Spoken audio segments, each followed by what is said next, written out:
그런즉 누구든지 그리스도 안에 있으면 새로운 피조물이라.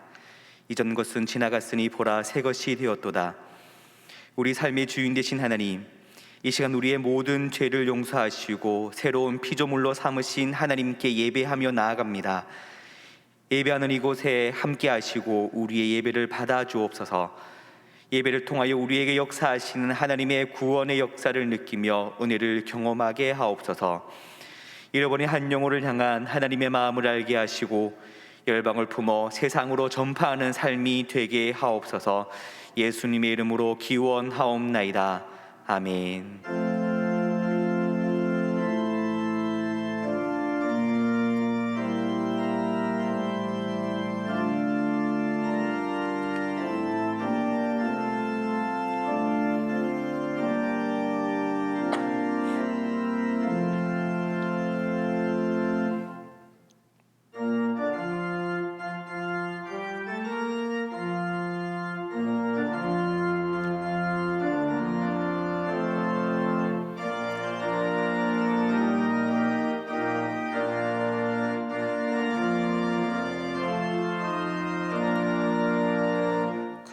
주를 아는 이들 찬송하고 찬송하세. 마음과 뜻과 힘 다하여 경배 드리세. 주를 알지 못한 이들 주가 친히 그의 피로 구속하니 찬송 부르세. 약한 사람 도움받아 시험 중에 참게 되니 모든 죄를 이길 힘을 믿음 뿐이라. 진리 되신 우리 주는 영원토록 변함없네. 성도들아 주를 믿어 길이 섬기세.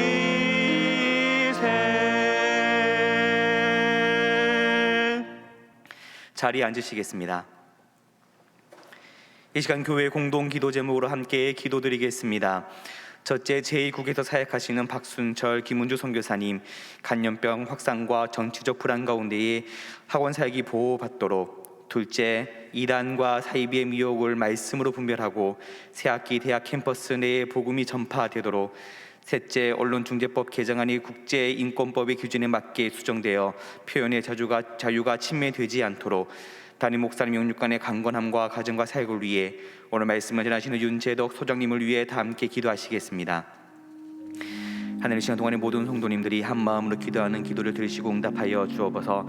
제국에 사역하시는 박순철, 김은주 선교사님 위해서 기도합니다. 간염병 확산과 정치적 불안 가운데 진행되는 모든 사역을 보호하여 주시고 선한 길로 인도하여 주옵소서. 이단과 사이비의 미혹을 말씀으로 분별하게 하시고 특히 새학기 대학 캠퍼스 내에 복음이 전파되도록 함께하여 주옵소서. 언론중재법 개정안이 국제인권법의 기준에 맞게 수정될 수 있도록 주님 인도하여 주옵시고 표현의 자유가 침해되지 않도록 주님 인도하여 주옵소서.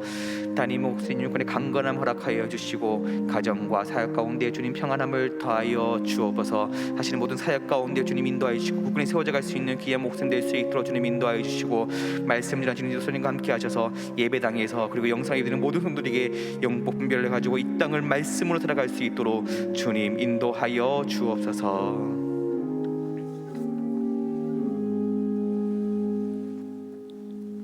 사랑과 자비의 하나님 아버지, 감사와 찬송과 영광을 올려드립니다. 영과 진리로 예배드리오니 예배를 기뻐 받아주시고 하나님께 크신 영광이 되며 우리에게는 큰 기쁨의 거룩한 예배가 되기를 소망합니다. 지난 한 주간의 삶을 살 때에도 사랑으로 인도하여 주시고 지켜주심에 감사합니다. 몸된 교회에서 또 영상으로 주를 사모하는 주의 백성들이 거룩한 주님께 경건하고 신실하게 나아갑니다. 이 예배를 흠양하여 주시고 하나님을 송축하는 예배 되게 하여 주옵시기를 간절히 기도합니다. 우리의 잘못된 죄악들을 되돌아보며 주께 회개합니다. 세상의 물질을 쫓으며 주의 뜻대로 살지 못했습니다. 이기심과 온갖 죄악들이 우리 가운데 있었습니다. 그리스도의 보혈의 피로 정결케 하여 주시고 주의 자녀로 다시 거듭나게 하여 주옵시기를 간절히 기도합니다. 사랑의 주님, 이 세상의 주권이 주께 있음을 압니다. 팬데믹으로 인하여 온 인류가 주만 바라봅니다.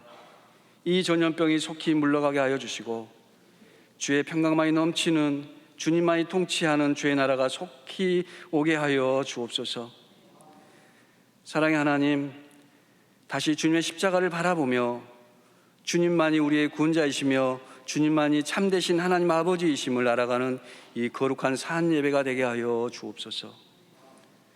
사랑과 자비 하나님, 연약한 주의 백성들을 돌보아 주옵소서. 1만 번의 동안의 성도들이 성전 기도로 주께 기도합니다. 날마다 앞선 믿음의 선진들을 통해 오늘의 답을 찾는 가정 예배로 나아갑니다. 주님 만나는 그 시간 우리와 함께하여 주시고 이 땅을 살지만 주께서 주시는 지혜와 은혜로 주의 자녀로 성령 충만하게 살아갈 수 있도록 인도하여 주옵소서. 온갖 세상의 사탄 마귀들과 이방신들은 믿음의 자녀들을 유혹합니다. 미혹한 영들을 물리쳐 주시고 우리 성들을 지켜 보호하여 주옵소서. 오늘 윤재덕 소장님의 말씀을 통해서 이단과 사이비의 미혹을 분별하는 분별의 영을 우리에게 허락하여 주옵소서. 특별히 새학기의 대학 캠퍼스 내에서 온전한 복음이 전파될 수 있도록 인도하여 주옵소서. 사랑과 은혜의 하나님, 이렇게 어려운 때일수록 주님을 더욱 묵상하게 하여 주시옵시고 주님과 동행함으로 혼돈의 시대를 힘있고 능력있게 성령 하나님과 동행하여 승리하는 삶 살도록 인도하여 주옵소서. 경제적으로 어려운 성도들이 많이 있습니다. 함께하여 주셔서 살 길을 열어 주옵소서. 오늘 또 병상에서 눈물로 기도하며 주님만 기다리며 찾는 성도들이 있습니다. 주님이 시간 찾아가 주셔서 위로하여 주시며 낫게 하여 주옵소서. 그리하여 주께서 이끄셨으며 주께서 낫게 하여 주셨다라고 주님을 찬양하는 그 시간 속히 있게 하여 주옵소서. 사랑하는 김영준 담임 목사님을 위해서 기도합니다. 항상 영육간에 강건하게 하여 붙잡아 주옵소서. 코로나 가운데서도 피곤치 않게 하여 주시옵시고 주께서 주시는 능력으로 우리 교회와 한국 교회를 섬기실 때에 함께하여 주옵시기를 기도합니다. 그리하여서 주님의 인자하심을 선포하는 데 부정 없도록 목사님을 축복하여 주옵소서. 오늘 주께서 주시는 말씀을 깨닫게 하여 주시옵시고 깨달은 말씀대로 순종의 삶 살기를 원합니다. 언제 어디서나 주의 자녀로 기쁨과 소망이 넘치는 주의 신실한 자녀로 살아갈 수 있도록 인도하여 주옵소서. 예배를 돕는 지체들 안내로 헌금봉사로 찬양의 손길로 돕는 주의 종들에게 은혜를 베풀어 주옵소서. 우리 모두에게는 주의 영광 넘치는 이 예배 시간 될 수 있도록 함께하여 주옵소서. 오늘 또 우리를 구원하여 주시고 복 주시기를 기뻐하시며 축복의 근원으로 인도하여 주시는 예수 그리스도 이름으로 기도하였습니다. 아멘.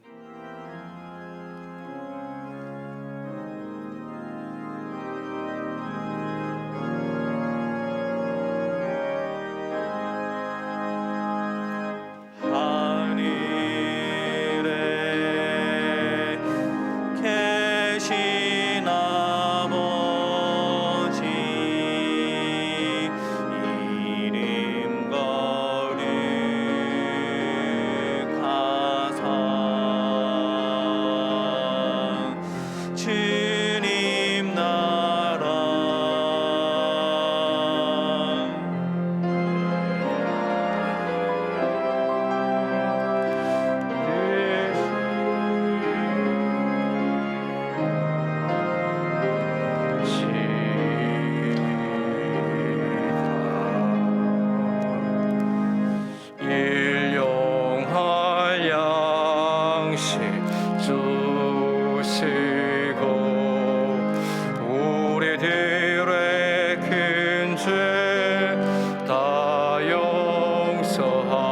마시고 또 시험에 들게 마시고 악에서 구원하소서.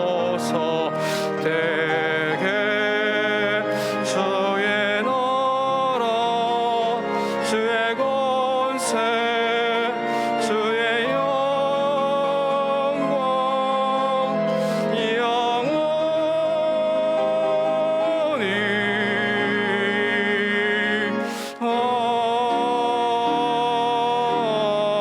아멘.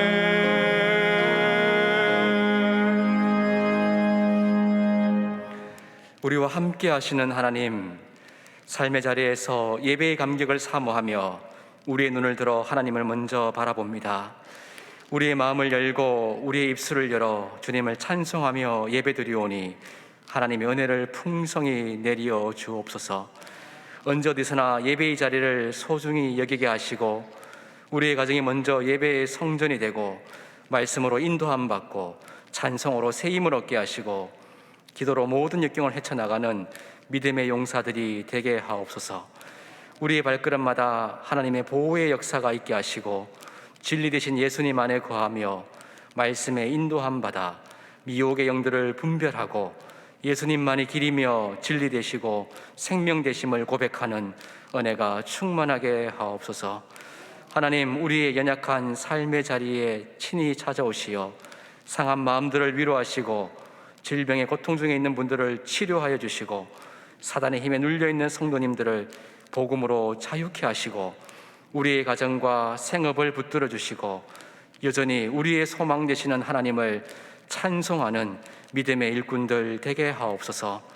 우리의 가정마다 예수님을 구세주와 주님으로 고백하는 영혼 구원의 기쁨이 넘치게 하시고 예배드림의 은혜가 강물처럼 흐르기를 소원합니다. 하나님이 이 땅에 허락하신 자유와 평화의 소중함을 기억하고 한국교회가 한반도를 하나님께서 기뻐하시는 복음의 땅으로 하나님의 거룩한 문화를 심고 꽃 피울 수 있도록 은총을 내리어 주옵소서. 주님 앞에 마음과 정성을 다하여 온전한 예물을 올려드립니다. 예물 속에 담겨진 우리의 기도를 기억하시어 하늘의 신령한 복과 땅의 기름진 복으로 우리의 가정과 기업을 채워주시고 이 예물이 사용되는 곳마다 하나님의 나라가 이루어지게 하옵소서. 우리의 소망 되시고 찬송이 되시는 예수님의 이름으로 기도드립니다. 아멘.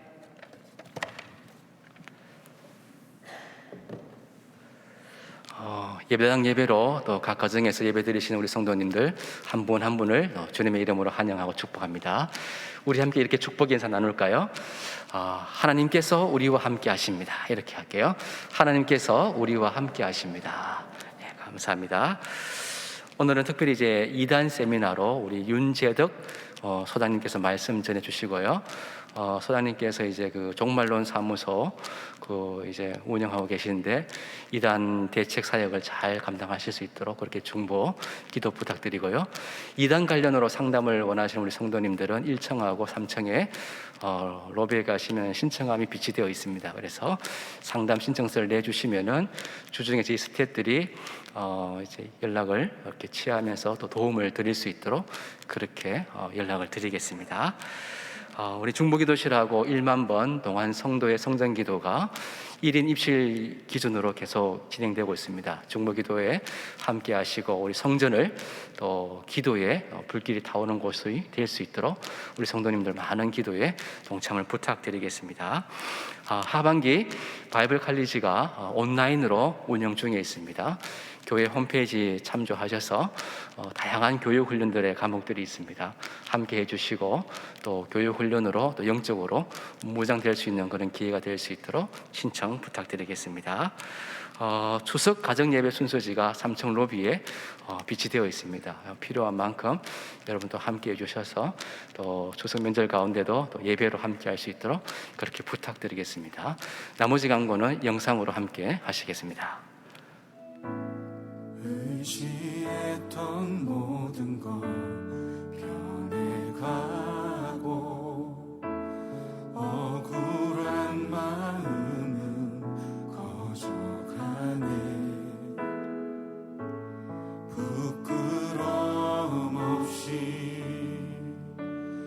살고 싶은 마음 주님 아시네.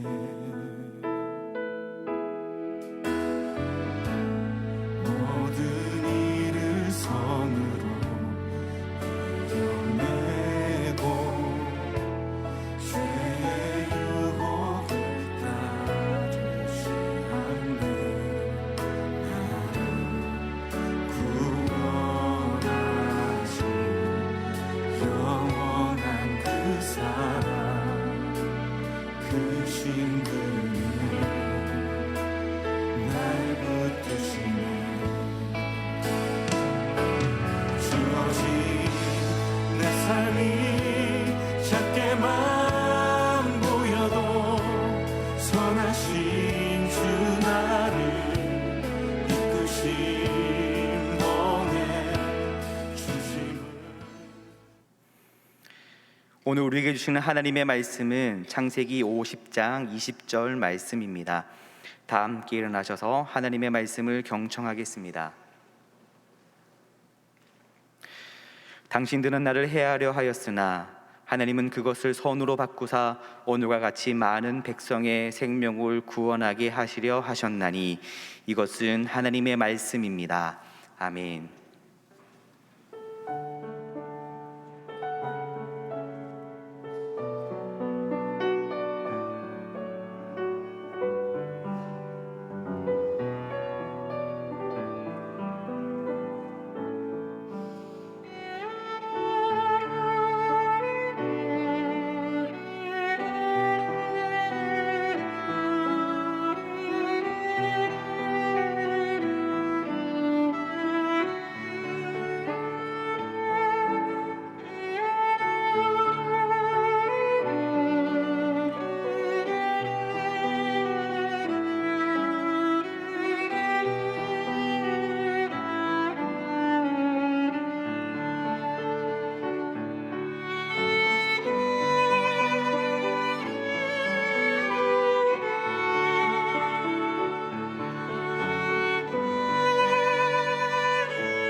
아멘. 이 시간 윤재덕 소장님 나오셔서 말씀 전해주시겠습니다. 나오실 때에 동안의 박수로 환영하시겠습니다.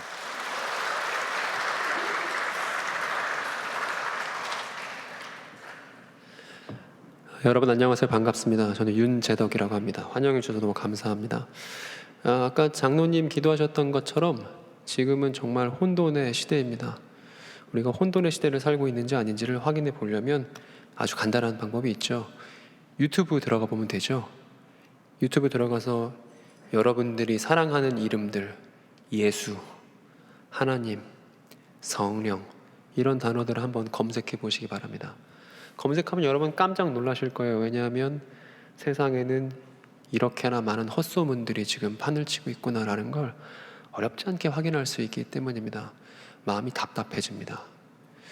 근데 여러분 만약에 여러분들에 관한 헛소문이 이문동 지역사회 안에 막 퍼져 있다고 한번 상상을 한번 해보시기 바랍니다. 여러분 그러면 어떻게 하실 건가요? 이미 저에 관련된 헛소문들도 유튜브에 제 이름을 검색하면 쭉 뜹니다. 여러 이단 단체들에서 저에 대한 중상모략들을 영상으로 애써 만들어서 올려놨더라고요. 근데 그런 것들을 보게 되면 이제 어떻게 대처해야 되는지 대처 매뉴얼이 있습니다. 상식적인 매뉴얼이 있는데 어떻게 해야 되냐면 그렇죠. 헛소문을 해결하는 과정이죠. 화면 한번 보여주시기 바랍니다. 그래요. 일단은 그 소문의 내용이 뭔지를 들어봐야겠죠. 그죠? 무작정 욕을 하거나 내지는 무작정 거리를 둔다고 해결되지 않을 겁니다. 일단은 도대체 무슨 소문이 지금 나에 관해서 돌고 있는지를 확인을 해봐야 될 겁니다. 그리고 두 번째는 그 헛소문에 대해서 분석을 해봐야겠죠. 그래서 이게 헛소문이 왜 근거가 없는지 쭉 그 근거들을 나열해보고 이게 왜 잘못됐는지에 대해서 분명하게 알고 있어야 할 겁니다. 그리고 나서는 그렇게 알게 된 내용을 적절하게 지역사회에 전달하는 일이 반드시 필요할 겁니다. 그래서 이런 일련의 과정들을 통해서 헛소문을 지워버리고 헛소문을 진실로 대체하는 과정이 반드시 필요합니다. 그리고 오늘날 이렇게 헛소문들이 많기 때문에 근거 없는 중상모략들이 많기 때문에 어느 때보다 진실의 가치가 중요하다는 걸 알게 되었고 또 진실을 말해주는 사람들이 우리 이웃들을 위해서 또 우리 자신들을 위해서 정말 필요하다는 걸 절실하게 느낄 수 있는 그런 시대를 우리가 지금 살고 있습니다. 그러면 여러분 신천지라는 헛소문에 관해서 생각을 해봅시다. 제가 신천지를 헛소문이라고 부르는 것은 그것이 정말 아무것도 아니기 때문입니다.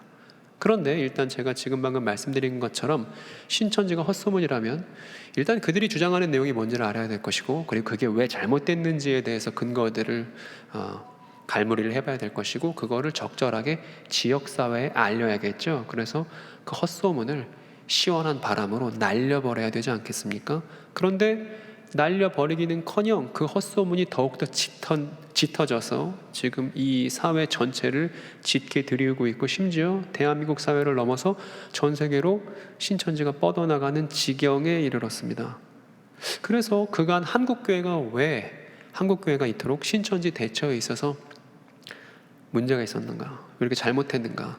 내지는 우리가 미비했던 점들이 있다면 무엇이 있었는가? 이런 것들을 비로소 반추하게 된 것이죠.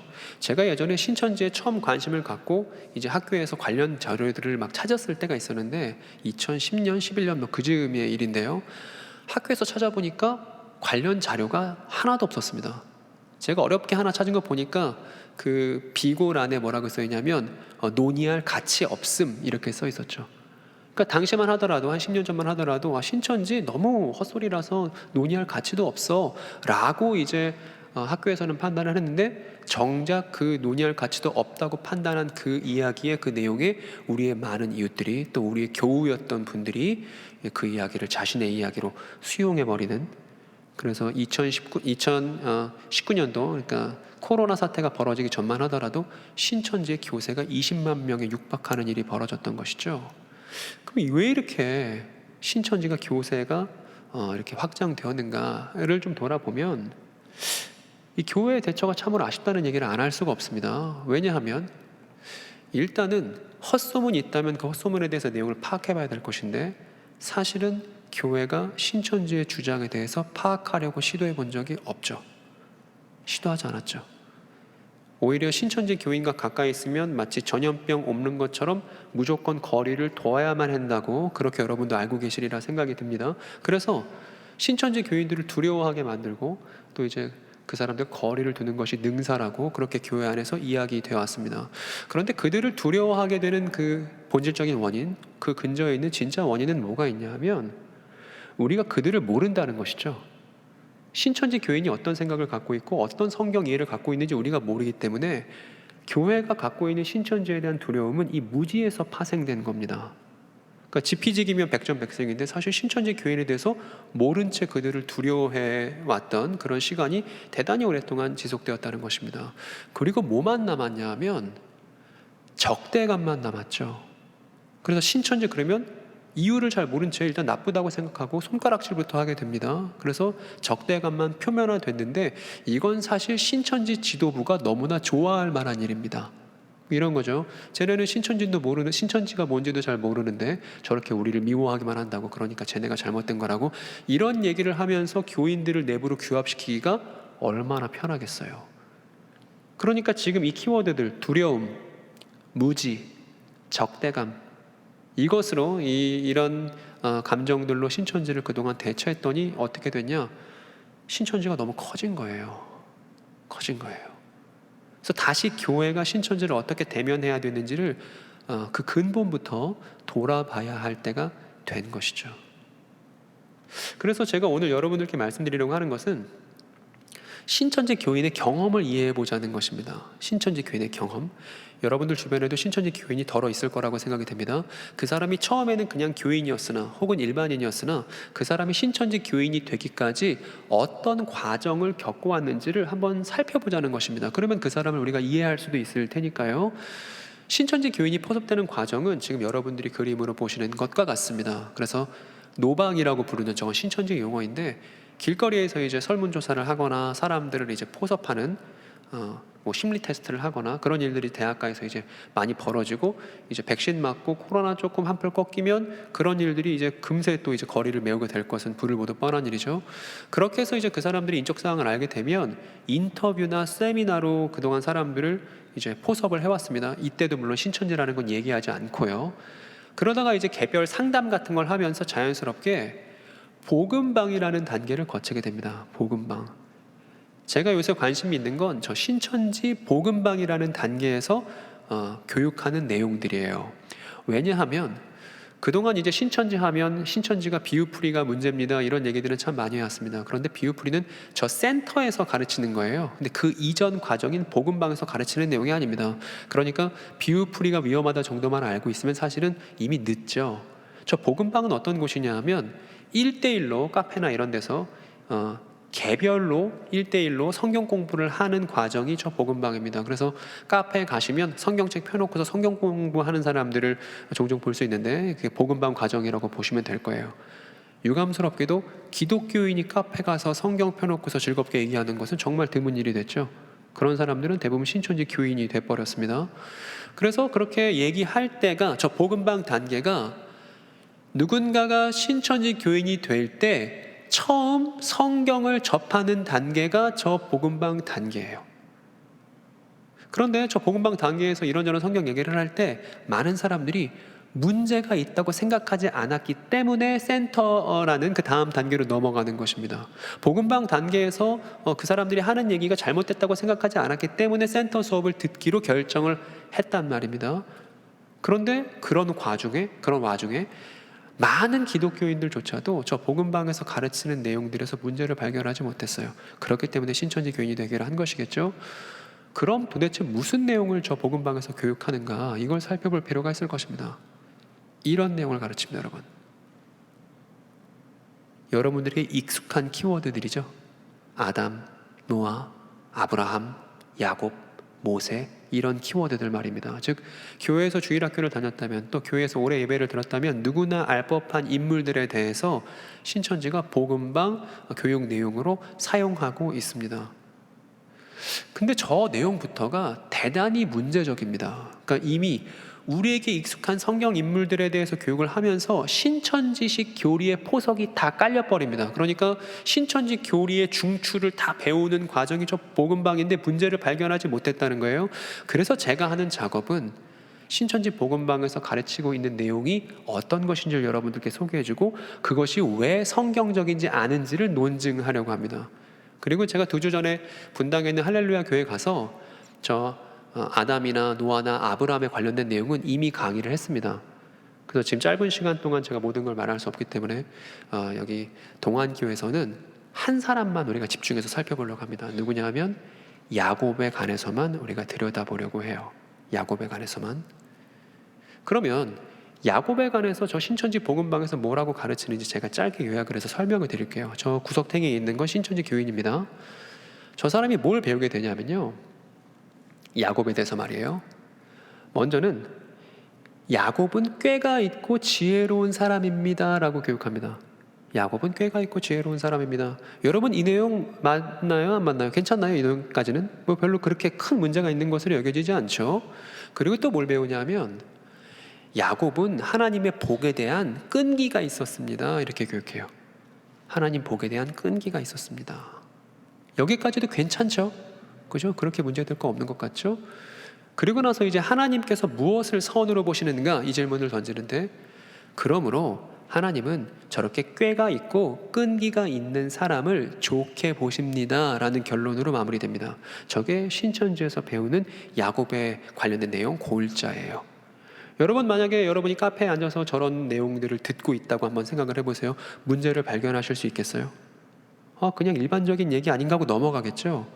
그런데 저 내용이 어떻게 귀결되냐 하면, 신천지 교인들의 세계관에 어떻게 귀결되냐 하면 이렇게 되는 거예요. 야곱은 꾀가 있고 지혜가 있었어. 그래서 남들을 속였지. 그러니까 너도 야곱처럼 남들을 속일 수 있어. 이렇게 되는 겁니다. 즉 신천지 교인들이 자신의 정체를 감추고 타인들을 속여서 포섭하는 게 큰 문제가 됐잖아요. 특히 이웃 간에 서로 신뢰하고 방역망을 구축해야 되는 코로나 시국 안에서는 그게 큰 문제로 드러난 것이죠. 신천지 교인들이 자기의 정체도 숨길 뿐 아니라 동선도 감추는 일이 벌어졌기 때문에 집단 확산이 벌어지지 않았습니까? 그런데 신천지 교인들에게 있어서는 자신의 정체를 감추는 게 성경 이야기로 정당화된 거예요. 어떤 이야기로 정당화된 거냐면 야곱 이야기를 통해서 말입니다. 야곱도 꾀를 쓰고 지혜를 써서 숨겼으니까 나도 그렇게 할 수 있어 라고 생각하게 된다는 것이죠. 그리고 두 번째로는 야곱이 끈기가 있었듯이 너도 신천지에 대한 끈기가 있어야 해 이렇게 가르칩니다. 야곱이 하나님 복에 대해서 끈기가 있었듯이 너도 복을 누리려면 신천지를 고집해야 돼 이렇게 가르친다는 것이죠. 그래서 신천지 복음방 교육 때 이런 질문을 던집니다. 여러분의 팥죽은 무엇인가요? 이런 질문을 던져요. 여러분의 팥죽은 무엇인가요? 예를 들어 한 대학생이 아르바이트 할 시간과 신천지 교육받는 시간이 겹쳤다고 가정을 해봅시다. 근데 그때 복음방 하고 있던 교사가 그 친구한테 너 에서처럼 그렇게 소홀하게 여기면서 팥죽 따라가면 되겠어? 이렇게 얘기합니다. 이거 무슨 뜻이죠? 아르바이트 가는 게 중요하겠어? 아니면 너 신천지 교육받는 게 중요하겠어? 이 얘기죠? 그죠? 그래서 이런 질문을 하면서 신천지의 끈기를 가질 것을 요구하는 교육 내용이 신천지의 야곱 관련된 교육 내용이다 이 말입니다. 그리고 가장 문제가 되는 건, 가장 심각한 결격사유가 되는 건, 저걸 교육이라 부르기도 어려울 만큼 가장 심각한 문제는 이 신천지 교육 내용이 하나님의 얼굴을 왜곡하고 있다는 것입니다. 무슨 얘기냐면 이런 결론이 나오는 거죠. 하나님은 타인을 속여서 포섭하는 그 모략이라는 과정과 신천지에 대한 고집을 갖고 있는 그 사람을 좋게 보실 거야 라고 하나님에 대해서 심각한 오해를 하게 만든다는 겁니다. 이 야곱 관련된 내용으로 말이에요. 그래서 한 분 하나님의 형상을 왜곡시키는 교육이 이 신천지 복음방 교육이에요. 지금 저 화살표 기준으로 저 앞쪽에 있는 내용들은 복음방 때 얘기하죠. 뒤쪽에 있는 내용들은 얘기하지 않습니다. 나중에 신천지 교인이 되고 나면 내용이 이렇게 연결이 되는 것이거든요. 근데 여러분 이것은 대단히 안타까운 일입니다. 저 개인으로 있어서는 너무 화가 나는 일이에요. 우리 주기도문 할 때도 기도하지 않습니까? 아버지의 이름이 거룩히 여김을 받으시오며 라고 우리가 기도하잖아요. 그 얘기 뭐냐 하면 아버지의 이름이 거룩히 여김을 받는 게 우리의 소원이라는 것이죠. 그것이 교회를 통해서든 우리 자신을 통해서든 이웃을 통해서든 어떤 사람이 하나님 그런 분이시군요, 하나님 그런 분이시고, 하나님 거룩하신 분이시군요, 하나님 위대하신 분이시군요, 그 얘기를 우리 너무 듣고 싶잖아요, 그죠? 그래서 하나님 한 분에 대한 오해 없이 그분에 대한 진실 속에서 지역사회가 함께 기뻐하는 게 교회가 바라는 바 아니겠습니까? 그런데 지금 사이비 이단을 통해서 조직적으로 벌어지고 있는 저 교육 내용은 우리가 사랑하는 한 분의 얼굴을 일그러뜨리고 있습니다. 그러니까 이건 헛소문인데 우리가 좌시할 수 있는 헛소문이 아닌 것이죠. 교회로서 우리는 이 일의 당사자일 수밖에 없는 것이죠. 그리고 신천지에서 야곱으로 대변되는 인물이 있습니다. 야곱이 나중에 이름이 바뀌지 않습니까? 이스라엘이라고 바뀌고, 이스라엘은 이긴 자라는 뜻인데, 신천지 안에서 이긴 자라고 불리며 또 야곱의 12아들이 있어서 그 12아들이 이스라엘의 시조가 되지 않습니까? 마찬가지로 대한민국 사회 안에 12지파를 만들었다고 주장하는 저 이만희 씨가 신천지에서 야곱과 비견되는 인물입니다. 그러니까 신천지 교인은 야곱을 떠올리면서 누구를 떠올리냐 하면 이만희 씨를 떠올리게 되는 것이죠. 이게 신천지에서 가르치는 야곱에 관련된 내용 전부예요. 여러분 어떻게 생각하세요? 이 내용이 여러분 합당하게 들리시나요? 여기 앉아 계신 분들 누구나 이 내용을 듣고 나면 이거 말도 안 되는 내용이구나 라고 생각하실 거라고 생각합니다, 저도. 근데 문제는 뭐냐면 우리 자신들을 지키는 것만 해서는 안 된다는 거예요. 미혹의 영에 의해서 우리 자신들을 지키는 것만 하는 거 너무 쉬운 일입니다. 어렵지 않은 일이에요. 근데 지금 한국교회에 하나님께서 요구하시는 건 그냥 우리 하나만 지키면 된다라는 생존주의가 아닙니다. 뭐냐면 이미나 많은 사람들이 하나님의 형상을 왜곡했고 그 잘못된 이야기를 따라서 많이 갔습니다. 그 사람들은 어떻게 할 거예요? 그 사람들 전에 권사님이었는데, 그 사람들 전에 모태신앙이었는데, 그 사람들 전에 교회 청년회장이었는데 그 사람들은 어떻게 할 겁니까? 그 사람들에 대한 책임이 누구한테 있죠, 여러분? 그 사람들이 그냥 잘못됐기 때문에 떠난 것이고 이제 우리는 그 사람을 손절하면 되나요? 교회 안에서도 신천지 교인이 발생하면 손절하는 일이 비일비재하게 벌어집니다. 어떤 집사, 어떤 권사 신천지 교인이라니까 연락하지 마, 쭈루룩 연락 온다는 경우들을 제가 많이 들었거든요. 근데 만약에 여러분 사랑하는 사람이, 여러분의 가족이, 여러분의 애인이, 여러분의 친구가 신천지 교인이 됐다는 걸 여러분들이 원치 않게 알았다고 가정해 보세요. 손절이 되나요? 불가능한 일입니다. 그러니까 신천지 교인들에 대해서 잘 모른 채 그저 두려워하고서 적대감만 갖고 그들에게 거리를 두는 건 더 이상 유효한 방법이 아닙니다. 근데 그동안 교회가 이런 식의 대처만 줄곧 해왔던 것이 사실이에요.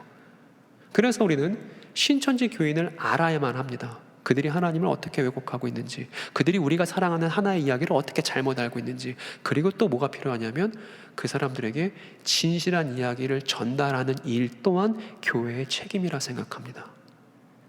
물론 그 일은 용기가 필요한 일이겠지만 말입니다.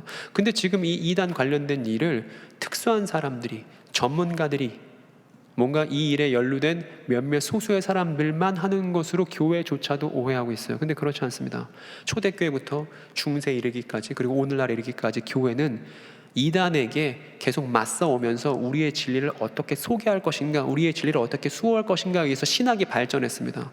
신학이란 다른 게 아니에요. 한 분 하나님에 대해서 바르게 알고 바르게 전하는 겁니다. 이거는 목회자나 전도사만의 임무일 수 없어요. 여러분의 몫이고 우리 일상 담화 속에서, 우리 일상 생활 속에서 그분이 어떤 분이신지 드러나야만 합니다. 그게 하나님의 영광이니까요. 여기 써 있잖아요. 삶의 현장을 하나님 나라로. 우리 일상 속에서 그들에 대해서 충분히 알고 그들을 만나더라도 두렵지 않게 진실을 전할 수 있는 능력 배양이 교회 공동체에 소속된 모두에게 일어나야 된다고 생각합니다. 그래야만 비로소 이 대혼돈의 시대 속에서, 대이단의 시대 속에서 교회가 등대 역할을, 빛과 소금의 역할을 할 수 있을 거예요. 그러면 저 신천지가 교육하고 있는 야곱에 관련된 내용이 어떻게 잘못됐는지 여러분들이 잘못됐다는 느낌은 갖고 있더라도 구체적으로 설명하기 어려울 수 있으니까 먼저 겪은 저로서 제가 저 내용을 어떻게 이해하고 있는지, 또 어떻게 문제 제기를 하고 있는지를 차근차근 소개해 드리도록 하겠습니다. 이 친구죠. 아까 신천지 복음방 배운 친구. 이 친구가 알고 있는 하나님에 관해서 우리가 한번 생각해 보세요. 이 사람 하나님 어떻게 알고 있냐면 신천지의 끈기를 갖고 남아있는 거 좋게 보시는 하나님, 그리고 신천지를 위해서라면 다른 사람 속여도 괜찮다고 하시는 하나님, 그리고 이만희 씨를 통해서 일하는 하나님, 그렇게 하나님 알고 있죠. 못 견딘다는 거예요. 이거 교회로서 이걸 견딜 수 있습니까, 여러분? 교회로서 저걸 좌시할 수 있습니까? 못해요. 그러니까 제가 여기 뭐 종말론 사무소 소장이란 직함으로 있지만 사실 그런 거 다 빼고 그냥 예수 믿는 한 사람으로서, 그리고 여러분도 예수 믿는 한 사람으로서 우리가 좌시할 수 없는 일입니다. 저 사람들에게 한 분 하나님의 제대로 된 형상을 소개해줘야만 해요. 그게 우리의 역할입니다. 하나씩 살펴봅시다. 첫 번째, 그럼 여러분, 야곱은 무엇을 얻고자 그렇게 끈기를 발휘했던 것일까요? 여러분, 야곱의 끈기의 대상은 뭐라고 생각하십니까? 야곱 왜 끈기 부렸던 건가요? 여러분, 이 사건 아시죠? 지금 여러분 그림으로 보고 있는 건 팥죽 아닙니다. 렌틸 콩으로 쓴 죽이에요. 성경의 번역은 팥죽으로 되어 있지만 사실은 팥죽이 아니거든요. 어쨌든 저 죽 하나 때문에 일이 벌어졌습니다. 어떤 일이 벌어졌냐면 장자권을 사고 파는 일이 벌어졌죠. 여러분, 누구 얘기인지 아시죠? 야곱과 에서 얘기입니다. 여러분, 둘 중에 누가 야곱이고 누가 에서겠어요? 맞춰보세요. 빨간 놈 누구예요? 빨간 놈이 에서입니다. 그죠? 안 빨간 놈은 야곱입니다. 에서는 그 이름부터 붉다는 뜻이니까요. 어쨌든 저 야곱 이야기의 장자권 얘기 신천지에서도 애용하는 얘기입니다. 그래서 저 장자권을 얻는 그 끈기, 하나님 복에 대한 끈기를 야곱이 갖고 있었다고 얘기를 하거든요. 그런데 여러분, 저런 성경 해석의 문제는 어디에 있냐면, 문제가 어디에 있냐면, 이 얘기를 잘 들어보세요. 토막낸 성경 이야기는 아무것도 아니에요. 다시요. 토막낸 성경 이야기는 아무것도 아닙니다. 정말 아무것도 아니에요. 예를 들어볼게요. 예를 들어서 다니엘의 세 친구가 있습니다. 다니엘의 세 친구가 풀무불에 들어갔어도 하나님에 대한 신념을 포기하지 않은 것으로 유명하잖아요. 그런데 만일 그 이야기를 신천지 교인이 듣는다고 가정해 보세요. 다니엘의 세 친구가 풀무불에 들어갔어요. 그런데도 하나님에 대한 신앙을 포기하지 않았어요. 이걸 신천지 교인이 들으면, 아, 저도 어려움과 역경이 있더라도 그것을 이겨내고 신천지를 포기하지 않을 거예요, 이럴 겁니다. 똑같은 얘기를 하나님의 교회 사람들에게 전달한다고 생각해 보세요. 그 사람들도 저도 역경 속에서도 끝까지 포기하지 않고 장기일자에 대한 믿음을 지킬 겁니다, 이럴 겁니다. 이걸 JMS 교인에게 주면 똑같은 일이 벌어지겠죠. 마찬가지로 토막난 이야기는 아무데나 갖다 붙여도 말이 다 됩니다. 토막난 이야기의 특징이에요. 이 얘기는 무슨 얘기냐면, 온갖 사이비 이단들이 성경을 왜곡하는 방법이 뭐냐? 성경을 토막냅니다. 이야기에서 그 작은 이야기만 톡 떼내서 자신들의 문맥에 거기다 갖다 박는 거죠. 이 토막낸 이야기가 그래서 위험합니다. 장자권 이야기도 마찬가지입니다. 저 이야기를 탁 토막내면 장자권이 뭔지 얘기하지 않아도 괜찮아요. 그냥 야곱처럼 끈기를 갖고 있으면 됩니다, 이런 얘기 할 수 있습니다.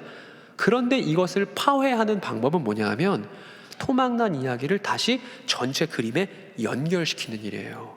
여러분, 저 야곱 이야기, 저 장자권 이야기의 앞뒤에 어떤 이야기가 있는지 아시나요, 여러분? 저 창세기에 나오는 장자권 이야기 앞뒤에 어떤 이야기가 있는지 아세요? 한번 토막을 붙여봅시다. 어떤 이야기가 있냐면, 앞쪽으로는 아브라함에게 하나님께서 언약하신 내용이 있고요, 뒤쪽으로는 그 야곱에게 속여서 이제 이삭으로부터 야곱이 축복받는 내용이 등장하죠. 여러분 다 아시는 얘기 아니겠습니까? 저렇게 해서 장자권 이야기를 토막으로 떼놓지 말고 양옆을 연결시켜야 됩니다. 이렇게 연결시키고 나면 우리가 충격적인 사실을 하나 발견하게 됩니다. 뭘 발견하게 되냐면, 하나님께서 아브라함을 찾아오셔서 언약하시잖아요. 그리고 뒤에 이삭이 야곱을 축복하지 않습니까? 근데 그 내용의 면면을 보니까 하나님께서 아브라함에게 이렇게 약속하셨습니다. 원래 아브람이었는데 아브라함으로 개명하잖아요. 왜 개명했냐면, 아브라함이라는 뜻이 여러 민족의 아버지라는 뜻이에요. 여러 민족의 아버지. 그러니까 하나님께서 아브라함에게 너 여러 민족의 아버지가 되게 해줄게. 그리고 너로부터 많은 왕들이 배출될 거야. 그리고 너에게 축복하면 그 사람도 복받고 너에게 저주하는 사람은 저주받을 거야. 그러니까 네가 복과 저주의 기준이 될 거야 라고 하나님께서 아브라함에게 언약하셨단 말입니다. 그런데 이 똑같은 내용이 야곱이 이삭에게 축복받았던 그 내용이 바로 이 내용이에요. 똑같습니다. 지금 글자가 작아서 안 보이실지 모르겠습니다만 같은 내용이에요. 그러니까 아브라함에게 하셨던 언약 내용과 야곱이 이삭에게 축복받은 내용이 똑같기 때문에 우리는 뭘 알 수 있냐면, 장자권은 뭐냐면 아브라함 언약에 참여하게 하고 그것을 계승하게끔 하는 권리가 맏아들의 권리였다는 거예요. 단순히 유산 상속 문제가 아니었다는 것입니다. 야곱의 입장에서 자기 아버지가 받았던, 그리고 자기 할아버지가 받았던 바로 그 아브라함 언약에 참여하고 그것을 계승하는 걸 장자권이 있는 사람이 그것을 계승하는 것이고, 그걸 너무나 갖고 싶었던 겁니다. 그러니까 아브라함이 끈기를 보여주었던 그 대상은 아브라함 언약이었던 겁니다. 여러분, 성경에서 이 아브라함 언약은 대단히 중요합니다. 이 아브라함 언약을 신천지가 해명을 할 수가 없습니다. 이 아브라함 언약이 성경 본론의 시작이자, 저를 가르쳐 주신 선생님이 성경 전체를 세 부분으로 나눠서 서론은 본론, 결론으로 나눈다면 1장부터 11장까지가 서론이고 12장 아브라함 언약부터가 본론이라 그랬습니다. 그러니까 아브라함 언약은 하나님의 계획의 전모가 드러나는 성경 본론의 시작점인 겁니다. 이게 창세기의 주제이기도 하고 성경 전체에 있어서 너무나 중요한 주제라서 아브라함 언약을 모르면 안 되는 거예요. 근데 신천지 교회는 아브라함 언약 빼놓고 장자권 이야기만 토막내서 사람들을 교육한다는 것입니다. 그래서 성경을 왜곡하는 거예요. 그런데 이것도 보여드리고 할게요. 좀 더 그러면 토막낸 것들을 다 앞뒤로 연결시켜 보면, 더 연결시켜 볼게요. 아브라함 언약 앞으로 뭐가 있냐면 창조와 타락 이야기가 있습니다. 그리고 이삭이 야곱에게 축복했던 내용 그 뒤로 가보면 이제 야곱의 자녀들 얘기가 나오고요. 그 자녀들 얘기 뒤로 야곱이 죽는 얘기가 나옵니다. 그리고 죽기 전에 자녀들을 축복해 주죠. 그래서 야곱의 죽음으로 창세기 이야기가 마무리됩니다. 그러니까 그럼 여러분, 제가 퀴즈 하나 내볼까요? 안 보여드리고도 이제 얘기할 수 있을 거예요.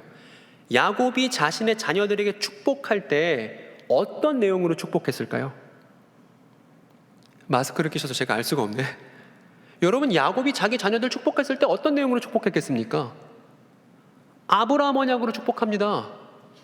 그러면 이 얘기는 뭐냐면 창조부터 야곱의 축복 내용까지 이 통째가 창세기인데, 이 통째로 창세기 내용의 핵심 주제가 뭐냐면 아브라함 언약이라는 걸 알 수 있죠. 그러니까 창세기를 읽으면서 아브라함 언약에 대해서 잘 이해하지 못한다는 건 창세기를 괜히 읽은 거예요. 이게 창세기 읽기의 핵심이란 말입니다. 근데 신천지는 이걸 쏙 빼뜨려요. 근데 여러분, 신천지만 빠뜨렸나요? 혹시 교회 안에서도 하나님께서 아브라함 언약 어떤 내용으로 하셨죠? 라고 물어보면 거기에 제대로 답변 못하는 성도들이 혹시 있는 건 아닌가요? 핸드폰을 가입할 때도 약관이 중요합니다. 보험 하나 가입할 때도 약관이 중요해요. 왜냐하면 약관대로 이행될 것이기 때문이죠. 아브라함 언약은 하나님께서 이 타락한 인간과 세계에 대해서 어떤 계획을 갖고 계신지 그 전모를 밝힌 하나님의 약관 제시입니다. 그러니까 기독교인으로서 아브라함 언약은 꼼꼼하게 들여다봐야 되고 꼭 알아야만 하는 내용인 것이죠. 성경 전체를 이해하기 위해서도 말입니다. 근데 너무 유감스럽게도 제가 교회 가서 물어봅니다. 아브라함 언약에 대해서 설명하실 수 있겠어요? 설명이 나오지 않죠. 신천지 교인도 모릅니다. 이건 큰 문제인 겁니다. 그러니까 아브라함 언약에 대한 꼼꼼한 이해를 갖고 있으면 신천지 교인에게 할 말이 있는 거예요. 그들이 토막냈던 얘기를 다시 연결할 수 있으니까요. 그러면 이런 장면을 상상해 봅시다. 저 친구 신천지 교인입니다. 여기 두 명은, 한 사람은 동안교회 권사님이에요. 한 명은 동안교회 청년입니다. 그래서 신천지 교인이 이렇게 대면했다고 한번 상상을 해보세요. 근데 신천지 교인과 대화하는 와중에 그 친구가 이런 얘기를 했다고 가정해 봅시다. 야곱처럼 끈기가 있어야 하죠. 이런 얘기를 신천지 교인이 했다고 한번 생각해 보세요. 이 친구가 이렇게 말하더라도 우리는 무슨 말인지 찰떡같이 알아들을 수 있죠. 너 신천지에 끈기 있어야 한다고, 이만희 씨처럼, 이 얘기잖아요. 그러면 저렇게 말하는 친구한테 우리가 무슨 얘기를 하는 것이 가장 합당하고 제대로 된 대처가 될까요, 여러분? 무슨 얘기를 하면 좋을까요? 어려울 것도 없습니다. 이 친구한테 성경 펴주면 되죠. 성경 펴주고 창세기 한번 같이 읽어보시겠어요? 여기서 창세기 쭉 읽고 나면 장자권이 뭔지 드러날 것이고, 이 친구한테 성경 내용을 하나씩 소개해 줄 수 있겠죠. 이 친구도, 신천지 교인들도 성경을 좋아한다고 하니까 우리도 성경 이야기에 대해서 알고 있는 것대로 이 친구의 생각도 알고 우리가 전달할 내용도 있으면 이 친구들을 두려워하지 않아도 되겠죠. 만나서 편하게 얘기할 수 있겠죠. 신천지 교인은 성경을 직접 읽지 않습니다. 그러니까 성경 읽는 것도 거기서 교리에 사용되는 본문만 읽을 뿐 실제로 본인이 성경 본문을 꼼꼼하게 주체적으로 읽지 않습니다. 그러면 어떻게 하느냐? 신천지 강사가 그저 들려주는 대로 무비판적으로 수용합니다. 그래서 신천지 교인들은 꼼꼼하게 성경 본문을 읽어본 적이 거기서 가르치는 친구들도 없더라고요, 심지어. 그러니까 그만큼 성경 본문에 대해서 읽어본 적이 없는 친구들인데, 그 친구들이 기독교인을 만났을 때 기독교인을 통해서 자신들이 모르던 이야기를 성경에서 발견하는 그런 계기를 갖게 되는 건 너무나 필요한 일입니다. 물론 우리가 이렇게 한다고 해서 그 친구가 탈퇴를 안 할 수도 있어요. 탈퇴하고 안 하고는 그 당사자의 결정이니까요. 그런데 적어도 기독교인을 통해서 그 사람이 얻어야 되는 기회는 달리 생각해 볼 수 있는 그 생각할 수 있는 지점 정도는 얻을 수 있어야 되지 않냐 이것입니다. 그러니까 신천지교회는 알고 우리가 갖고 있는 이야기를 꼼꼼하게 우리가 이해하고 있으면 그 사람들을 생각할 수 있게 섬겨줄 수 있을 거예요. 우리가 도와줄 수 있을 겁니다. 그 다음 내용으로 가볼까요? 하나님은 야곱의 그 속이는 행위를 좋게 보셨을까요, 여러분? 여러분들 야곱 이야기 아실 거니까 여러분 어떻게 생각하세요? 야곱이 거기서 줄창 속이잖아요. 계속 속이고 있는 야곱을 하나님께서 어떻게 보셨을까요? 그리고 우리는 야곱이 속였으니까 나도 속여도 된다고 얘기하고 있는 신천지 친구에게 무엇을 말해줄 수 있을까요? 제가 아까 말씀드렸죠. 야곱 이야기를 꼼꼼히 읽어본 경험은 없다고 말입니다. 그러면 방법은 자명하죠. 우리부터 꼼꼼히 읽어보면 되죠. 그죠? 읽어보면 우리가 놓치지 못할, 놓칠 수 없는 단 하나의 사실을 우리가 야곱 이야기를 통해서 발견하게 됩니다. 어떤 것이냐면 창세기 25장에서부터 33장까지 내용인데 거기를 보면 일단 야곱이에요. 야곱은 속이는 사람이 맞습니다. 그래서 이 사람이 형도 속였죠. 아버지도 속였죠. 나중에 외삼촌도 속여서 돈 엄청 많이 벌죠. 야곱은 속이는 사람 맞습니다. 그런데 여러분 야곱 이야기를 쭉 읽어 나가다 보면 야곱만 속이지 않습니다. 이 사람 아까 에서였죠. 에서도 속이는 사람이에요. 왜냐하면 이 친구 되게 나쁩니다. 자기 배고프다고 해서 동생한테 뭐라 그러냐면 네가 팥죽 주면 내가 장자권 줄게 그랬어요. 팥죽 맛있게 먹었죠. 그럼 장자권 누구 거예요 이제? 동생 거죠. 근데 아빠가 이제 축복해 줄 때 되니까 지가 먼저 축복받겠다고 막 그러죠. 그 얘기는 그러면 동생 속인 거죠. 그죠? 이 친구 생각 이런 걸 거예요. 에서의 생각은 장자권 그거 팥죽 하나 먹는다고 넘어가겠어. 쟤한테 뻥치고 배나 불리고 나서 내가 장자라는 사실을 변하지 않을 거니까 축복은 내가 받아야지. 이랬을 거란 말입니다. 임마도 동생 속인 거예요. 그러면 야곱도 속였어요. 에서도 속였어요. 여기서 끝나냐? 그 다음 인물이 또 있습니다. 이 사람 누구냐면요. 주범입니다. 주범. 이 사람이 주범이에요. 이 사람이 둘째 아들 꼬셔갖고 형도 속이고 아버지도 속이자고 꼬셨던 주범이 리브가입니다. 그래갖고 저 야곱에다가 털 붙여주고 아버지한테 축복받게끔 집어넣고 등 뛰어맨 게 리브가잖아요. 왜 리브가가 그렇게 했냐면 큰아들 에서가 이방 여자랑 결혼하는 게 못마땅했거든요. 어쨌든 리브가도 야곱 이야기에서 속이는 사람 중에 한 사람이라는 것이 분명하죠. 그리고 이 사람 누구냐면 이 사람이 제일 심각해요. 이 사람이 속이는 사람 중에 최고입니다. 최고. 가장 비겁하고 가장 멋대가리 없는 모습을 보여주는 사람입니다. 이 사람 누구냐면 이삭이에요. 여러분 이삭이 속인 적 있는 거 여러분 성경에서 읽어보셨죠? 이삭이 누구 속이냐면 아비멜렉이라는 사람 속이거든요. 아비멜렉한테 뭐라 그러냐면 자기 부인을 뭐라 그래요? 누이라고 하죠. 그죠? 자기 부인 너무 예쁘니까 자기 부인 이제 누이라고 속여놓고서 나중에 아비멜렉한테 이게 적발이 됩니다. 그래서 망신을 엄청 당하죠. 이삭도 속이는 사람 중에 한 사람이었어요. 그리고 여기서 안 끝납니다. 이 사람 누구냐면 라반입니다. 야곱의 외삼촌이죠. 이 사람도 마찬가지입니다. 이 사람은 야곱 속여 먹죠. 그래서 야곱한테 처음에 라헬 주겠다고 7년만 봉사하라고 하지 않습니까? 근데 라헬 안 주고 레아 준 다음에 몇 년 봉사하게 굴려 먹었어요. 야곱을 14년 동안 고생하게끔 만들지 않았습니까? 이 사람도 조카를 속여 먹었죠. 그리고 야곱도 그의 질세라 라반의 재산들 다 가지고 도망 안 갈 것처럼 하다가 도망가 버리는 서로 속고 속이는 관계가 이 외삼촌과 조카 사이의 관계였습니다. 그리고 또 있습니다, 여러분. 이 사람도 속이는 사람의 명단에 자신의 이름을 추가합니다. 누구냐면 라헬입니다. 이 사람 뭐 속이냐면 이제 야곱이랑 같이 도망가려고 하는데 그 아버지네 집 라반의 집에서 우상 하나 훔쳤어요. 근데 안 훔친 척 하려고 이거 깔고 앉고서 아버지한테 거짓말해서 자기 아버지를 속이는 일을 저지른 게 라헬입니다. 이거 우상 훔치려고 거짓말한 거니까 좋게 포장할 수도 없습니다. 그죠? 그러면 지금까지 우리가 야곱 이야기를 쭉 그냥 꼼꼼히 읽었을 뿐이에요. 여기 뭐 대단히 어려운 내용이 들어가지도 않았고 뭐 신학을 하고 이런 것도 아니었습니다. 그냥 성경을 그냥 이야기로 주르륵 읽은 거죠. 읽었더니 야곱 이야기에 나오는 모든 사람들이 다 어떤 사람들인가요, 여러분? 싹 다 속이는 사람들이죠. 이 사람들 다 속이는 사람들입니다. 그냥 이걸 이야기를 한 번만 읽어만 봐도 알 수가 있습니다. 그러면 하나님께서는 이 속고 속이는 현장에서 이 속이는 행위를 좋게 보셨을까요? 이걸 어떻게 좋게 보셨다고 말할 수 있습니까?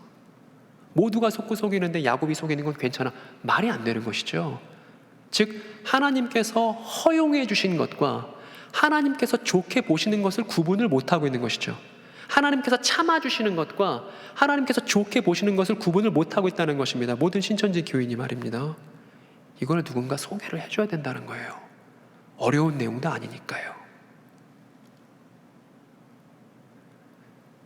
이 사람에 대해서 좀 더 살펴보려고 합니다. 아까 제가 가장 파렴치한 인물이라고 그랬죠. 이삭입니다. 여러분, 이삭이 자기 부인을 누이라고 했다가 이게 적발돼서 아비멜렉이라는 사람한테 혼쭐이 납니다. 아비멜렉이 뭐라고 그러냐면 당신 왜 그랬냐고. 당신 왜 그랬어요? 당신 왜 부인을 왜 나한테 누이라고 속였어요?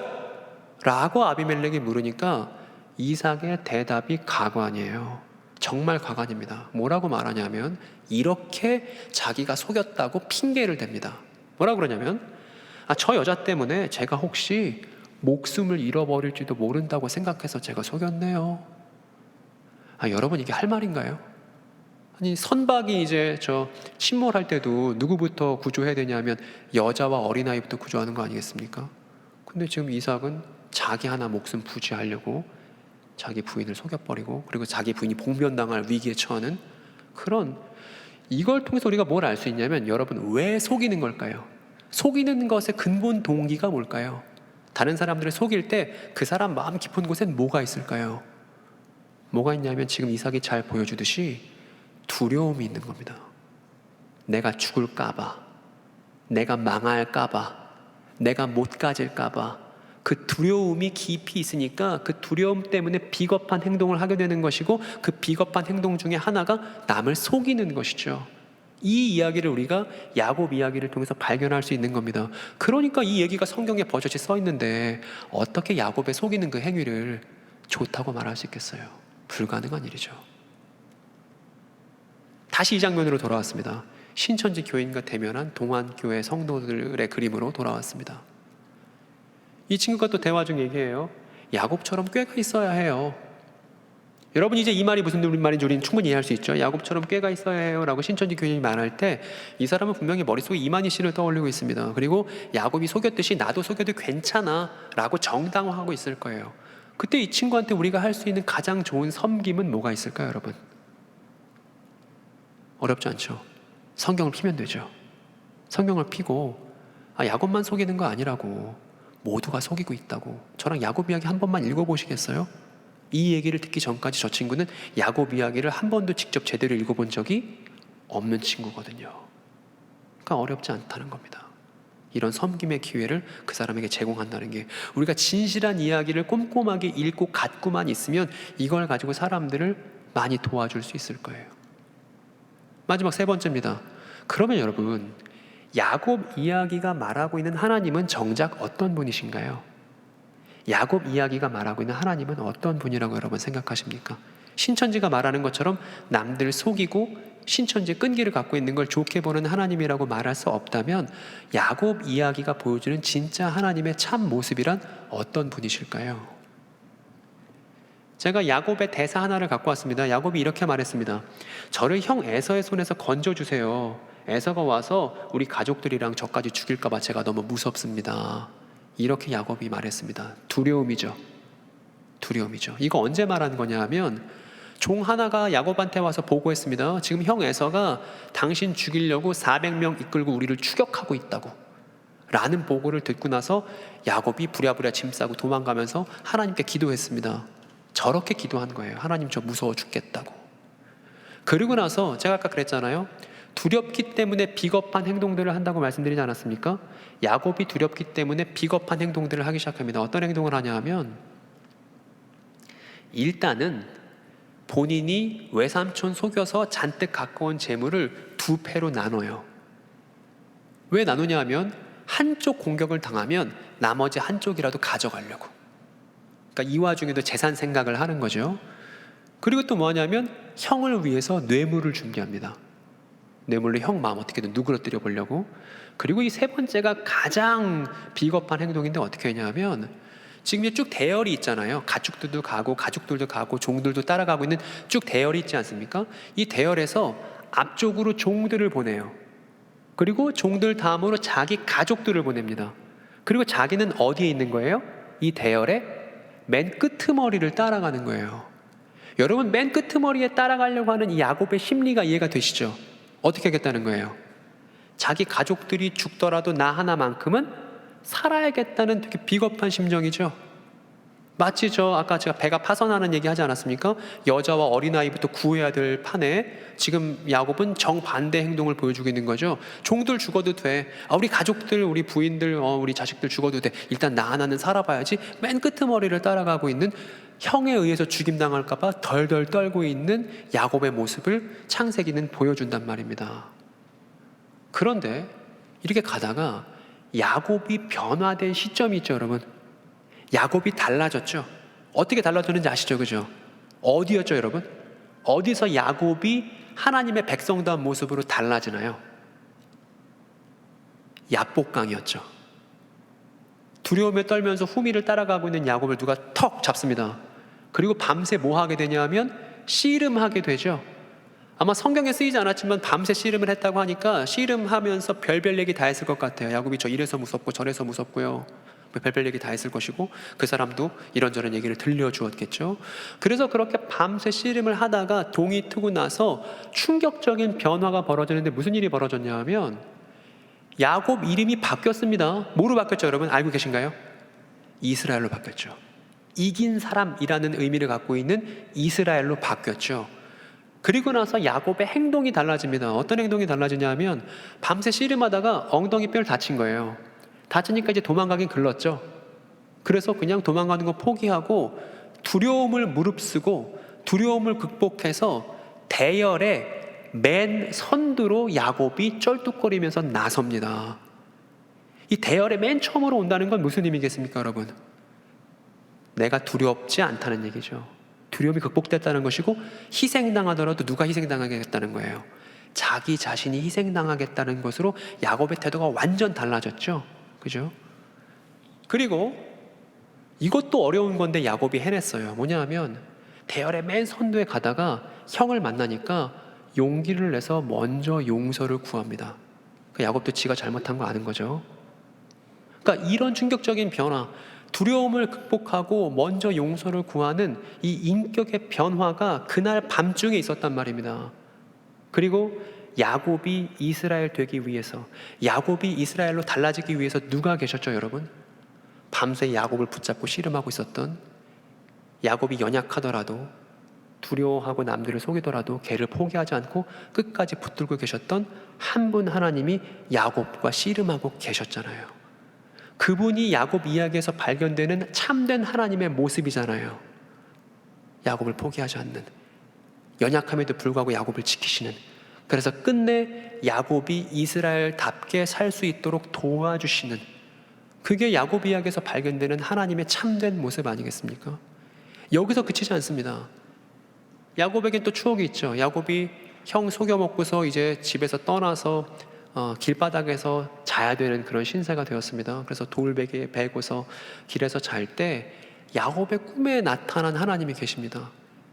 야곱의 꿈에 하늘과 땅이 연결된 사닥다리가 놓였고, 그 하늘과 땅이 연결된 사닥다리의 한 복판에 한 분 하나님이 나타나셔서 뭐를 말씀하셨냐면요, 여러분 아시나요? 이 사닥다리 한가운데서 하나님이 야곱에게 뭐라고 말씀하셨는지 그 내용을 확인하셨나요? 충격적으로 아브라함 언약을 말씀하십니다. 아브라함 언약을 말씀하세요. 즉 야곱한테 너 포기하지 마, 너 아브라함 언약을 쟁취하겠다는 너 열심을 포기하지 마 라고 그 길거리에 앉은 친구의 꿈속에 나타나셔서 야곱에게 용기를 북돋아주는 그 한 분 하나님이 우리가 알고 있는 하나님입니다. 그리고 그 우리가 알고 있는 하나님, 이 성경 이야기에서 발견한 그 하나님은 우리가 잘 알고 있는 그 사람의 모습과 똑같죠. 그죠? 우리를 위해서 희생하시고 우리의 연약함에도 불구하고 우리를 돌보시고 우리를 포기하지 않는 그 한 분의 모습과 구약 이야기에서 발견한 하나님의 모습이 똑같죠. 누구죠, 여러분? 메시아 예수 그리스도의 형상 아니겠습니까? 즉 우리가 야곱 이야기에서 발견하는 하나님은 메시아 예수의 모습 그대로입니다. 근데 이것을 신천지에 고집하고 그저 이만희 씨를 따라서 남을 속여도 된다고 말하는 거, 그런 하나님을 말하는 거, 이건 견딜 수 없는 일. 그리고 그 잘못된 헛소문에 우리가 갖고 있는 성경 이야기를 차용하고 있다면 이것은 우리가 막아서야 되는 일인 것입니다. 방관자가 될 수는 없는 거예요. 그래서 다시 이 장면으로 돌아옵니다, 여러분. 여러분, 신천지 교인들도 그렇고 하나님의 교회 교인들도 그렇고 이 사람들은 자신들이 알고 있는 이야기가 그릇된 이야기고 잘못된 이야기임에도 불구하고 사람들을 찾아 나서죠. 여러분, 언제가 가장 두렵냐 하면 낯선 사람을 만나는 게 사실은 두려운 일입니다. 내가 얼굴을 알고 있는 사람, 나랑 친한 사람 만나는 거 두렵지 않잖아요. 괜찮잖아요. 근데 두려움이란 항상 낯선 사람을 만날 때 생기는 것이죠. 근데 신천지든 하나님의 교회든 사이비 이단은 두려움을 극복합니다. 자신들이 갖고 있는 이야기가 가짜 이야기이고 허망한 이야기임에도 불구하고 그 이야기를 어떻게든 전달해야 된다는 열망이 있어서 낯선 사람들을 찾아다닙니다. 그래서 교회들로 찾아오고 막 그랬어요. 근데 저는 이 구도가 180도 뒤집혀야 한다고 생각합니다. 신천지 교인이 개신교인들을 찾아다닐 게 아니고 하나님의 교회 사람들이 교회를 찾아올 게 아니고 어떻게 되냐면 우리가 가야죠. 그들에 대한 안타까움을 갖고 있는, 그리고 더 이상 그들이 두렵지 않은 우리가 가야죠. 그래서 우리가 먼저 물어봐야죠. 야곱 이야기에서 당신은 어떤 하나님을 만나셨냐고, 당신은 어떤 하나님을 알고 계시냐고 우리가 오히려 물어봐야 되지 않겠습니까? 그러면 하나님의 형상을 이만희 씨의 형상으로 오해하고 있는 이 사람들이 우리와 함께 성경을 읽다가 할 말이 없어야겠죠. 이게 원래 맞는 그림입니다. 이게 기독교인에게 합당한 그림이고 이게 교회다운 그림이라고 생각해요. 여러분 어떻게 생각하십니까? 근데 교회가 그동안 이렇게 하지 않았다는 겁니다. 제가 걱정하는 몇몇 일들이 있는데 어떤 분들이 이런 얘기를 합니다. 이만희 씨가 얼른 죽어버리면 좋겠다, 이런 얘기들을 저한테 많이 하세요. 그래서 이만희 씨가 죽고 신천지가 붕괴되고 뭐 이러면 좋을 수도 있겠죠. 근데 저한테는 그 얘기가 어떻게 들리냐 하면 마냥 박수를 칠 만한 일로 들리지 않고 재난 상황으로 들립니다. 예를 들어 이만희 씨가 죽었어요. 죽을 수밖에 없겠죠. 영원히 살 리가 없으니까요. 근데 그렇게 되면 신천지에 소망을 두었던 많은 사람들이 신천지 붕괴와 더불어서 자신의 인생도 붕괴되었다고 생각할 사람들이 지금 너무나 많이 있죠. 그죠? 그리고 제가 어떤 이야기도 많이 듣냐 하면 신천지 교인들은 신천지 탈퇴하고 나서도 절대 교회로 돌아올 일이 없을 겁니다. 소장님, 저한테 이런 얘기 정말 많이 해요. 왜냐하면 신천지 안에서 잘못된 하나님, 왜곡된 하나님, 꼴도 보기 싫은 하나님에 대해서 너무나 장시간 들어왔기 때문에 마치 직장 상사처럼 나한테 일만 부여하고 나를 속이게끔 만들었고 나한테 자꾸 좋지 않은 것들을 시켰던 하나님에 대해서 너무 오랫동안 노출되다 보니까 신천지를 탈퇴함과 더불어서 하나님도 같이 버리게 되는 게 당연하고 자연스럽다는 거예요. 근데 제가 저한테 그렇게 말씀하시는 분들에게 이 자리를 빌어서 말씀드리고 싶은 거예요. 그렇지 않을 거라고. 절대 그렇게 되게 만들지 않을 거라고. 그리고 저와 한국교회가 이 일을 좌시하지 않을 거라고. 어떻게든 그들을 위해서 섬길 것을 만들고 그들을 위한 진실한 이야기의 선물을 만들어서 신천지의 붕괴가 오히려 그들이 참된 하나님을 깨닫게 되는 계기가 되도록 지금부터 한국교회가 달라질 거라고. 제가 이렇게 선언하러 지금 이 자리에 온 겁니다. 여러분 어떻게 생각하세요? 여러분의 역할이에요. 여러분의 역할, 저의 역할. 이 땅에 이 지역사회 위에 교회를 세우시고 이 교회를 통해서 진실한 이야기가 전파되기를 원하시는 이 교회를 위해서 자신의 피를 아낌없이 흘리신 메시아 예수께서 바로 이것을 원하신다고 생각합니다. 이 혼돈의 세대 앞에서, 대이단의 시대 앞에서 물들은 넘치는데, 홍수라서 물들은 넘치는데 정작 마실 물이 없는 이 가난 시대 속에서 진실한 이야기로 담론이 형성되는 것이 너무나 절실합니다. 근데 여러분 잘 알죠? 목사님 설교 끝나고 내지는 교회의 활동이 끝나면 집에 가서 성경 이야기를 꼼꼼히 들여다보는 사람들이 별로 없습니다. 이 진실한 이야기로 담론이 형성되고 우리의 일상 대화를 차지하고 있는 사람들이 교인 중에도 별로 없어요. 청년 예배 끝나고 돌아오면 카페 가서 성경 이야기하는 사람들 만나기 쉽지 않습니다. 성경을 안경으로 가지고 우리 사회 문제를 읽으려고 애쓰는 젊은 지성들 찾기가 너무나 어려운 시절입니다, 지금.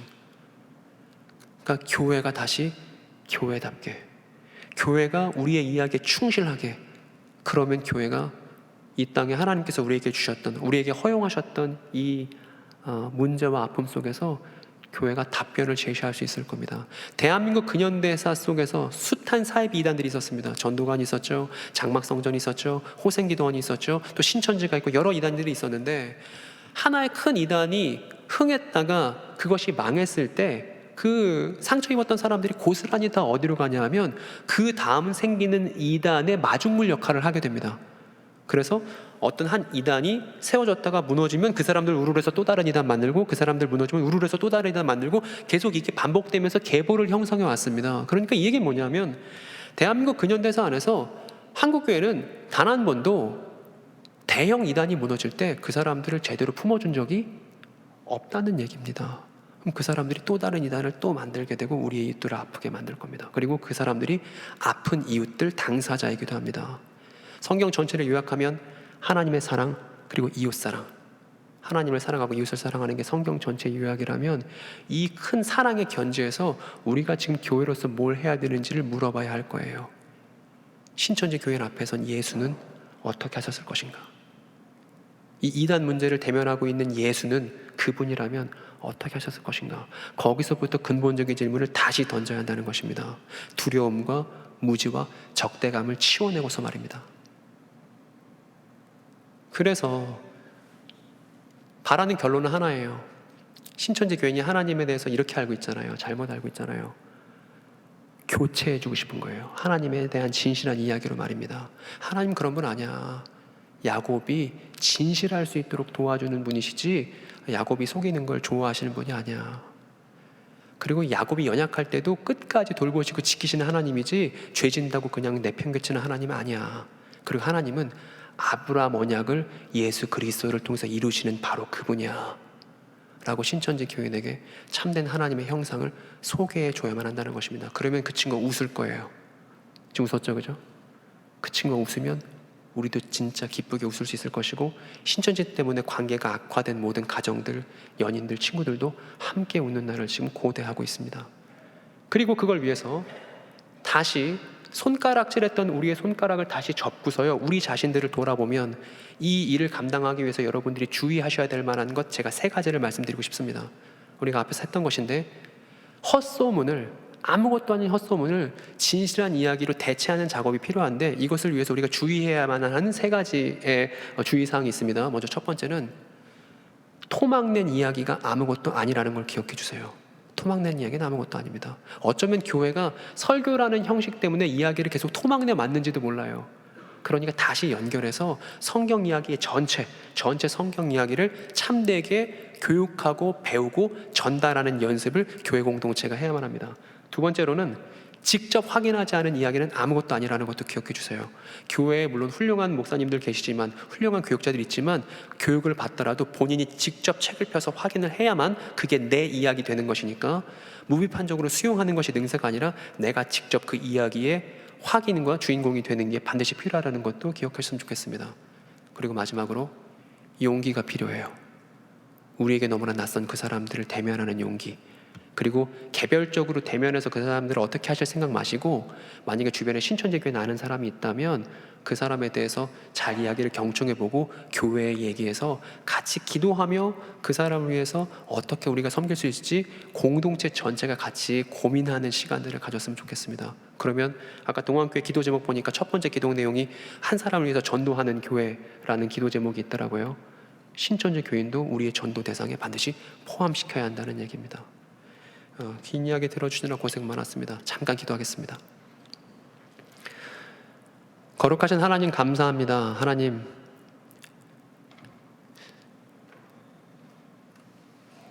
우리의 사랑하는 한 분, 우리에게 온전한 인간성을 보여주셨던 예수 그리스도를 생각하면, 바리새인들의 식사 초대에 응하셨던, 그래서 그들과 토론하시고 그들로 하여금 생각할 수 있는 기회를 주셨던, 그리고 사람들이 간음한 여자를 잡아서 죽이겠다고 찾아왔을 때 고개를 푹 숙이시고 그 사람들에게 생각할 기회를 주셨던 그 예수 그리스도를 생각하게 됩니다. 또 선인이나 악인에게나 공평하게 비를 주시는 성부 하나님의 성품이 그리스도를 통해 계시됐다는 것에 감사를 드립니다. 하나님, 대이단의 시대 속에서 헛소문에 자신의 인생의 많은 부분 허비되는데도 불구하고 그것을 고집하고 남아있는 사람들이 많이 있는 이 시대 속에서 이 상황이 허용된 것은 오늘날 교회에게 주님께서 과제를 허락하셨기 때문이라 생각합니다. 하나님, 교회가 깨닫고 교회가 교회다워질 때 이 문제 해법이 교회를 통해서 드러날 수 있도록 도와주시고, 뭇 그리스도의 몸인 교회를 통해서, 뭇 그리스도의 지체된 우리들을 통해서 많은 사람들의 그 갈증이 해갈되고 우리가 함께 웃을 수 있는, 그래서 우리가 시간이 한참 지난 뒤에는 신천지 문제를 우리가 교회가 정말 잘 대처했지, 우리가 정말 이 일을 잘 마무리했지, 그래서 많은 사람들이 다시 하나님께로 돌아왔지 라고 기쁘게 웃으면서 이야기할 수 있는 우리의 아름다운 추억이 될 수 있도록 도와주시옵소서. 하나님께서 그 일을 위해서 우리를 준비시키시고 우리 또한 열심을 내서 하나씩 하나씩 당신의 소중한 이야기를 갖춰나갈 것을 고백합니다. 감사드리며 우리의 구주 되신, 우리의 이야기의 주인공 되신 나사렛 예수 그리스도의 이름으로 기도드렸사옵나이다. 아멘. 다 함께 일어나셔서 찬송가 585장 찬양하시겠습니다.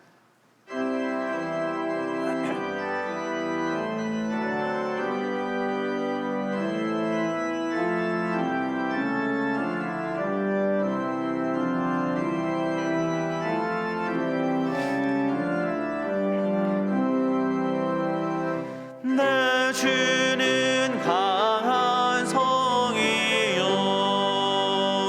방패와 병기 되시니 큰 환난에서 우리를 구하여 내시리로다.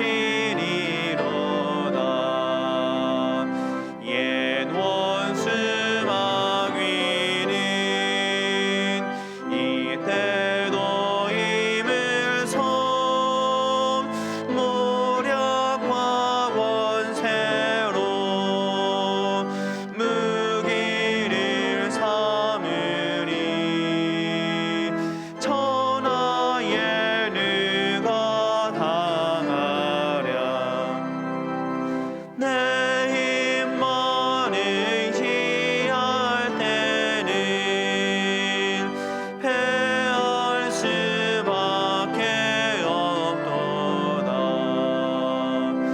힘 있는 장수 나와서 날 대신하여 싸우네.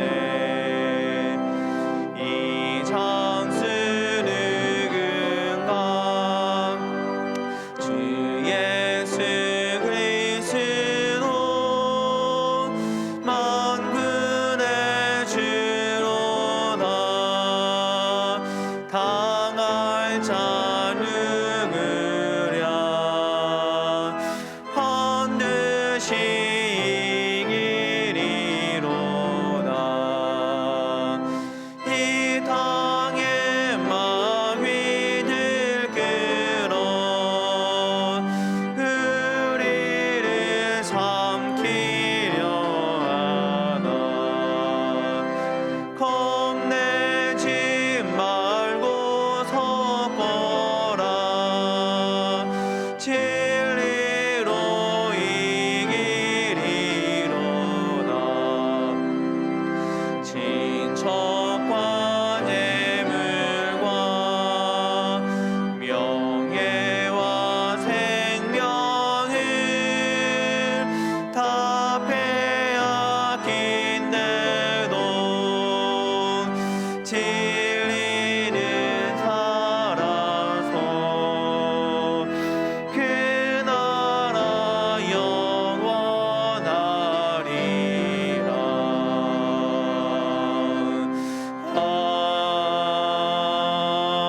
아멘. 시편 91편을 믿음으로 선포하시겠습니다. 자막을 보시고 함께 낭독하겠습니다. 지존자의 은밀한 곳에 거주하며 전능자의 그늘 아래에 사는 자여, 나는 여호와를 향하여 말하기를 그는 나의 피난처요 나의 요새요 내가 의뢰하는 하나님이라 하리니, 이는 그가 너를 새 사냥꾼의 올무에서와 심한 전염병에서 건지실 것이미로다. 그가 너를 그의 깃으로 덮으시리니 내가 그의 날개 아래에 피하리로다. 그의 진실함은 방패와 손방패가 되시나니 너는 밤에 찾아오는 공포와 낮에 날아드는 화살과 어두울 때 퍼지는 전염병과 밝을 때 닥쳐오는 재앙을 두려워하지 아니하리로다. 천명이 내 왼쪽에서 만명이 내 오른쪽에서 엎드려지나 이 재앙이 내게 가까이 하지 못하리로다. 오직 너는 똑똑히 보리니 악인들의 보응을 내가 보리로다. 내가 말하기를 여호와는 나의 피난처시라 하고 지존자를 너의 거처로 삼았으므로 화가 내게 미치지 못하며 재앙이 내 장막에 가까이 오지 못하리니 그가 너를 위하여 그의 천사들을 명령하사 내 모든 길에서 너를 지키게 하심이라. 그들이 그들의 손으로 너를 붙들어 발이 돌에 부딪히지 아니하게 하리로다. 내가 사자와 독사를 밟으며 젊은 사자와 뱀을 발로 누르리로다. 하나님이 이르시되 그가 나를 사랑한즉 내가 그를 건지리라. 그가 내 이름을 안즉 내가 그를 높이리라. 그가 내게 간구하리니 내가 그에게 응답하리라. 그들이 환난 당할 때에 내가 그와 함께하여 그를 건지고 영화롭게 하리라. 내가 그를 장수하게 함으로 그를 만족하게 하며 나의 구원을 그에게 보이리라 하시도다. 아멘. 이제는 우리 주 예수 그리스도의 은혜와 하나님의 사랑하심과 성령님의 만지심과 위로하심과 인도하심이 이 땅을 살아가며 하나님의 말씀을 기억하고 영적 분별력을 가지고 살아가고자 다짐하는 동안의 모든 성도들의 삶 가운데에 또한 직장과 또 가정과 삶의 터전 위에 이 나라 이 민족 위에 영원히 함께 하시기를 간절히 축원하옵나이다. 아멘.